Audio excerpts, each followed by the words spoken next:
Hello friends, fivers ക്രിയേഷൻസിലേക്ക് എല്ലാവർക്കും സ്വാഗതം. ഞാൻ ഇന്ന് പുട്ടിനും അപ്പത്തിനും ഇടിയപ്പത്തിനൊക്കെ കഴിക്കാൻ പറ്റിയൊരു ബീഫ് വരട്ടിയതിൻ്റെ റെസിപ്പി ആയിട്ടാണ് വന്നിരിക്കുന്നത്. ബീഫ് നമ്മൾ ഇങ്ങനെ വരട്ടി എടുത്തിട്ട് കഴിക്കുമ്പോൾ നല്ല ടേസ്റ്റാണ്.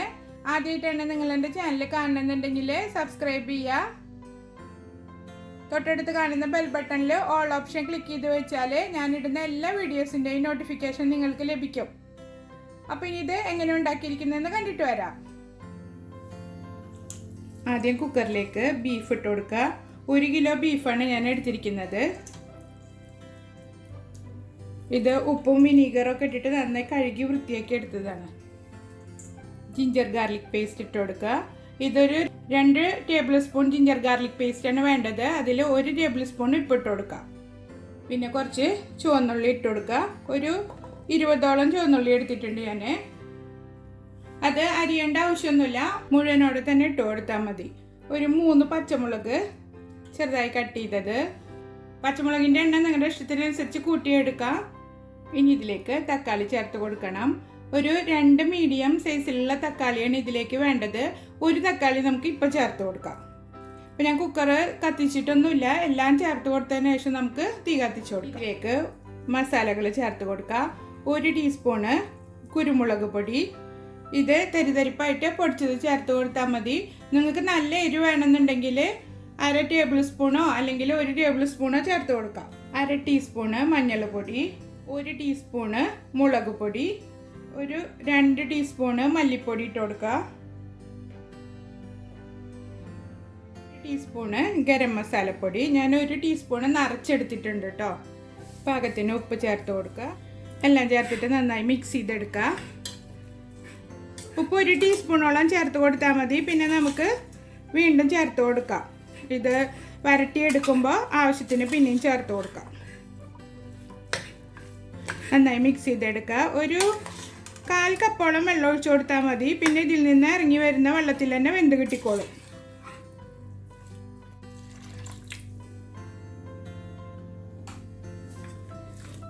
മിക്സ് ചെയ്തിട്ട് കുക്കർ അടച്ചിട്ട് നമുക്കിത് വേവിച്ചെടുക്കാം. ഒരു 5-6 വിസിൽ വരുന്നത് വരെ വേവിക്കണം. ഇനി ഞാനിത് വെന്തതിന് ശേഷം കാണിക്കാം. ബീഫ് വെന്തിട്ടുണ്ട്. അപ്പോൾ ഇതാ ഞാൻ കുക്കർ ഓപ്പൺ ചെയ്തിട്ടുണ്ട്. ഇതിലിത് ഇത്രയും വെള്ളമുണ്ട്. ഇത് വറ്റിക്കൊന്നും വേണ്ട, നമുക്കിത് ലാസ്റ്റിൽ ഇതിലിട്ടിട്ട് വറ്റിച്ചെടുത്താൽ മതി. ഇനി നമുക്കിത് വരട്ടിയെടുക്കാം. ബീഫ് വരട്ടിയെടുക്കാൻ വേണ്ടിയിട്ട് ഒരു വലിയ പാൻ അടുപ്പത്ത് വെച്ചിട്ടുണ്ട്. അതിലേക്ക് ഒരു 3 ടേബിൾ സ്പൂണ് വെളിച്ചെണ്ണ ഒഴിച്ചു കൊടുക്കാം. വെളിച്ചെണ്ണ നന്നായി ചൂടായി വരുമ്പോൾ ഞാനിപ്പോൾ ഒരു 3 ടേബിൾ സ്പൂണ് തേങ്ങാക്കൊത്ത് ഇട്ട് കൊടുക്കുന്നുണ്ട്. തേങ്ങാക്കൊത്ത് ചേർക്കുന്നത് ഇഷ്ടമില്ലെങ്കിൽ വേണ്ട കേട്ടോ, സ്കിപ്പ് ചെയ്യാവുന്നതാണ്. ഇതൊന്ന് മൂത്ത് വരുമ്പോൾ നമുക്ക് സവാള ചേർത്ത് കൊടുക്കാം. 3 മീഡിയം സവാള ചെറിയ സ്ലൈസസ് ആക്കിയിട്ട് കട്ട് ചെയ്തെടുത്തിട്ടുണ്ട്. തേങ്ങാക്കൊത്ത് മൂത്ത് വന്നിട്ടുണ്ട്. ഇനി നമുക്കിതിലേക്ക് സവാള അരിഞ്ഞത് ചേർത്ത് കൊടുക്കാം. ഇതാ ഞാൻ സവാള അരിഞ്ഞിട്ട് നന്നായി കൈ കൊണ്ട് തിരുമ്പി എടുത്തിട്ടുണ്ട്. അങ്ങനെ അല്ലി വേർതിരിച്ചിട്ട് വഴറ്റിയെടുക്കുമ്പോൾ വേഗം വാടി കിട്ടും. ഉള്ളി വാടാൻ ആവശ്യമായ ഉപ്പ് ചേർത്ത് കൊടുക്കുക. ഒരു 2 തണ്ട് കറിവേപ്പിലയും കൂടി ഇട്ടിട്ട് നന്നായി വാട്ടിയെടുക്കാം. സവാള ഗോൾഡൻ കളർ ആകുന്നത് വരെ വഴറ്റിയെടുക്കണം. ഇത് വെളിച്ചെണ്ണയിൽ തന്നെ ചെയ്യാൻ ശ്രമിക്കുക. വെളിച്ചെണ്ണയിൽ ചെയ്യുമ്പോഴാണ് നല്ല മണവും നല്ല രുചിയും ഉണ്ടാവും. സവാള വാടി വന്നിട്ടുണ്ട്. ഇനി നമ്മൾ മാറ്റി വെച്ചിട്ടുണ്ടായിരുന്ന ജിഞ്ചർ ഗാർലിക് പേസ്റ്റ് ഇതിലേക്ക് ഇട്ട് കൊടുക്കുക. നന്നായി മൂപ്പിച്ചെടുക്കാം. എനിക്കൊരു 7 വിസിൽ വേണ്ടി വന്നു ബീഫ് വെന്ത് കിട്ടാൻ.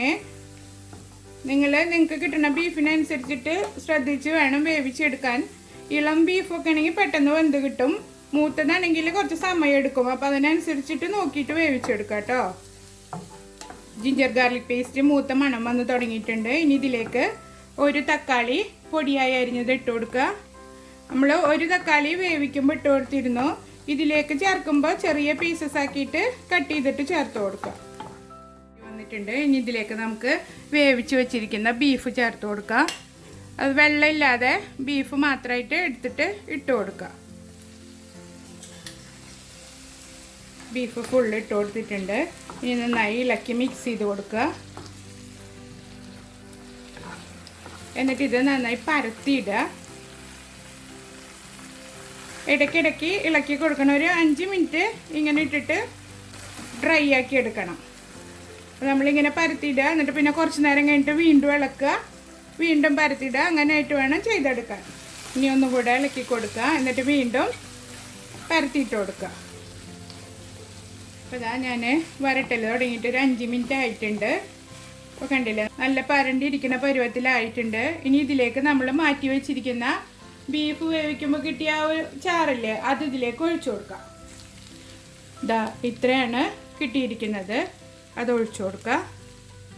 നന്നായി ഇളക്കി മിക്സ് ചെയ്യുക. ഇനി ഇതിലേക്ക് ഒരല്പം ഗരം മസാലപ്പൊടിയും കുരുമുളക് പൊടിയും ചേർത്ത് കൊടുക്കണം. ഇതിലേക്ക് 1/2 ടീസ്പൂണ് ഗരം മസാലപ്പൊടി ഇട്ട് കൊടുക്കുക. അതുപോലെ തന്നെ 1/2 ടീസ്പൂണ് കുരുമുളക് പൊടി ഇട്ട് കൊടുക്കുക. എന്നിട്ട് നന്നായി ഇളക്കി മിക്സ് ചെയ്തെടുക്കുക. ഒന്നും കൂടെ ഒന്ന് ഇതിലിട്ടിട്ട് ആ ചാറും കൂടി ഒന്ന് വറ്റിച്ചെടുക്കാം. നിങ്ങൾക്കിപ്പോൾ നല്ല പരണ്ടിരിക്കണം, നല്ല ഡ്രൈ ആക്കിയിട്ട് എടുക്കണം എന്നുണ്ടെങ്കിൽ നന്നായി വറ്റിച്ചെടുത്തോളൂ കേട്ടോ. നമ്മളെപ്പോഴും വറ്റിച്ചെടുക്കുമ്പോൾ ഇങ്ങനെ പരത്തിയിട്ടിട്ട് വറ്റിച്ചെടുക്കുക. അപ്പോൾ പെട്ടെന്ന് ഡ്രൈ ആയി കിട്ടും. എന്നിട്ട് ഇടയ്ക്ക് ഇളക്കി കൊടുക്കുക. വീണ്ടും ഇതുമാതിരി പരത്തിയിട്ട് കൊടുക്കുക. നമുക്കൊന്ന് അടച്ച് വെച്ചിട്ട് ഒരു ലോ ഫ്ലെയിമിൽ ഒരു 15 മിനിറ്റ് മൂടി വെച്ചിട്ട് വേവിച്ചെടുക്കാം. ഇടയ്ക്ക് തുറന്ന് നോക്കിയിട്ട് ഇളക്കി കൊടുക്കണം, ഇല്ലെങ്കിൽ അടുക്കി പിടിക്കും. മീഡിയം ഫ്ലെയിമിലിട്ടിട്ട് വേണം ചെയ്തെടുക്കാൻ. നമ്മൾ ബീഫ് വേവിച്ചെടുക്കുമ്പോൾ തന്നെ 90% വേവിച്ചാൽ മതി. ബാക്കി നമുക്ക് ഇങ്ങനെ വേവിച്ചെടുക്കാം. അപ്പോൾ ഇതാ 15 മിനിറ്റ് ആയിട്ടുണ്ട്. ഞാനിപ്പോൾ ഇത് വേവിക്കൽ തുടങ്ങിയിട്ട്. ഇനി കുറച്ച് നേരം തുറന്ന് വെച്ചിട്ട് ഒന്നും കൂടെ ഡ്രൈ ആക്കി എടുക്കാം. ഒരു 5 മിനിറ്റും കൂടെ നമുക്ക് ഇങ്ങനെ തന്നെ വേവിച്ചെടുക്കാം. മൂടി വയ്ക്കൊന്നും വേണ്ട, തുറന്ന് വെച്ചിട്ട് തന്നെ വേവിച്ചെടുക്കാം. അപ്പോൾ ഇതാ നന്നായി ഡ്രൈ ആക്കി ഇട്ടിട്ടുണ്ട്. ഈ ഒരു പരുവത്തിലാണ് ഞാനിത് റെഡിയാക്കി എടുത്തിരിക്കുന്നത്. എല്ലാവരും ട്രൈ ചെയ്ത് നോക്കുക. ഇഷ്ടപ്പെട്ടാൽ എൻ്റെ ചാനൽ സബ്സ്ക്രൈബ് ചെയ്യാനും ലൈക്ക് ചെയ്യാനും ഷെയർ ചെയ്യാനും മറക്കരുത്. അപ്പോൾ എല്ലാവരും ഉണ്ടാക്കി നോക്കിയിട്ട് ഫീഡ്ബാക്ക് അറിയിക്കുക. അടുത്തൊരു വീഡിയോയുമായി വീണ്ടും കാണാം. ബൈ.